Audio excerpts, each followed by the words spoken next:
21 care homes say that they are in danger of being overwhelmed by coronavirus, with staff warning that they are at breaking point. There are increasing calls for the government to provide full protective equipment and more testing for the care workforce. We're joined now by Labour MP for Nottingham, Nadia Whittome, who has returned to her former job as a care worker.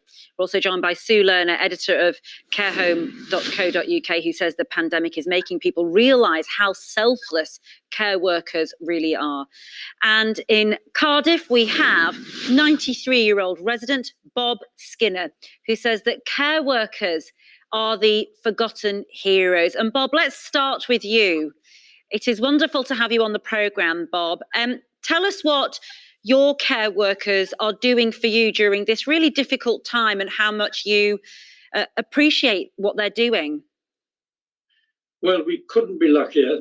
We're much more helped here than anywhere else. I can't imagine if I'd been at home by myself now, what it would have been like. I just couldn't have managed. I've been here nearly a year and it's been absolutely brilliant. These are very hard times. Most of us here obviously are old. It's a residential home and to be in Sunrise is great. We get care every day. The staff, they're not staff, they're friends. And we've got no worries. Life is as normal as it can be, in fact. We're old, all of us are old, between 80s and the oldest is 103. And so we've been through bad times, especially war times, for example. But it's nothing like today. It's nothing at all. It's worse than it's ever been. And we've got to get through it. And we're getting through it because of the marvellous service that we're getting. The carers, they are friendly all day, from morning till night. The whole staff here the same. And they're running and giving us reassurance.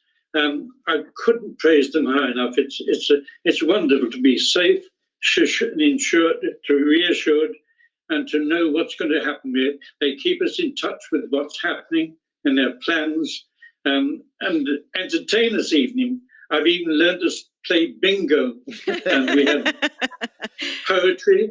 We have we can manage to walk in the garden. Obviously, continuing the rules, we wouldn't break the rules anyway. No.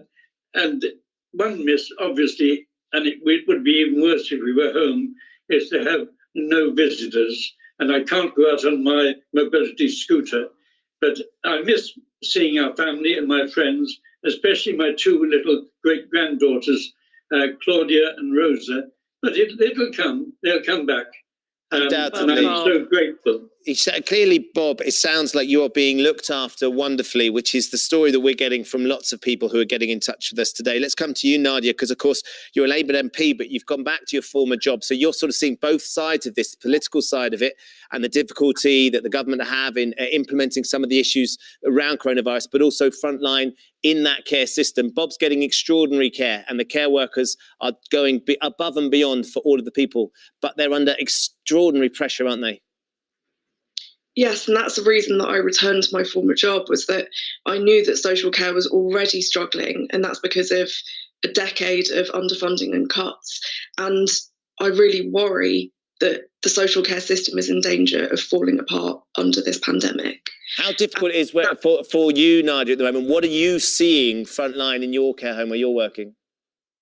People are extremely scared, that's staff and residents, and that's partly because the social care system has never been properly funded and is just not prepared for this pandemic. But it's also because we don't have adequate PPE and the government isn't rolling out routine testing and contact tracing, particularly for health and social care workers. So everybody who's working in the care home and who lives there knows that they're risking their lives to provide care for people. And they are the most vulnerable of this whole pandemic. Sue Lerner from carehome.co.uk. Are you? What are the people who run those care homes telling you about the amount of protective equipment that's available for them?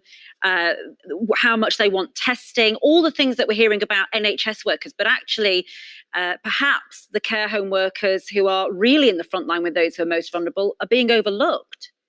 Yeah, definitely. I mean, we're hearing stories all the time about they're running out of PPE. They're scared because they can't practice social distancing, and they're looking after people 24 hours. A lot of them have gone into lockdown with the care home residents. They've left families. There's one care home I know of in Lincolnshire where a member of staff's left her 3-year-old to go and live with residents. So I mean, they're making incredible sacrifices. And they're not getting the proper protective clothing. It's awful. It's really awful. We will put that to the Health Secretary, who we're going to be speaking to in a few moments, to see if that can be extended, because clearly there is a dramatic need. There is lots of people, Sue, around the country who are keen to help. And as we know, there are lots of family members, as you've just been pointing out, that can't go and see their loved ones who are in these care homes. Is there anything that the public can do to try and alleviate some of that pressure, to help in some way? Yes, definitely. There's a few things. There's financial help, obviously.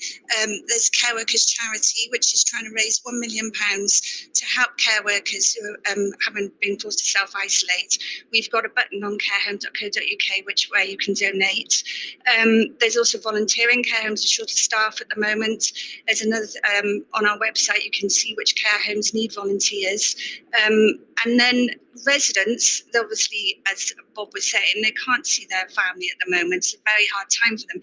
So a lot of them are doing video calling to stay connected. So there's things like, if you've got old tech, like tablets or iPads, maybe you could donate these to care homes.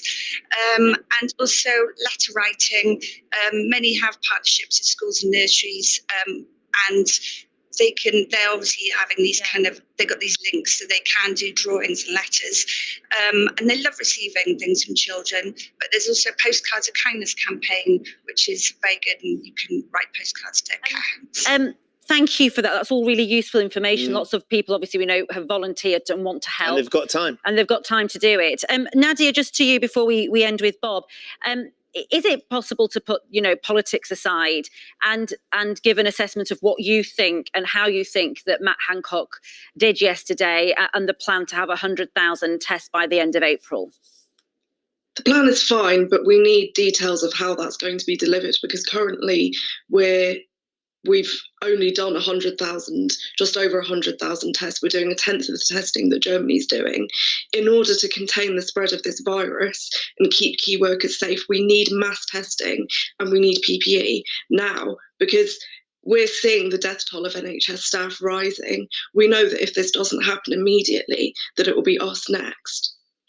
That's a stark warning, isn't it? And I imagine many care home workers are feeling the same this morning as they go into work. Let's go to you, Bob, for one last word. You've spoken so eloquently about the wonderful care that you're getting where you are, and clearly you're staying very positive. What sort of advice can you give to people who are around the country and are isolating and maybe feeling lonely, about staying positive and trying to keep their smile on their faces? Well, keep calm, be grateful for all the help you're getting. And these millions of people are getting help, and particularly with our carers, they've got their own problems, they've got their own families. Think about people like them who are doing such a magnificent job.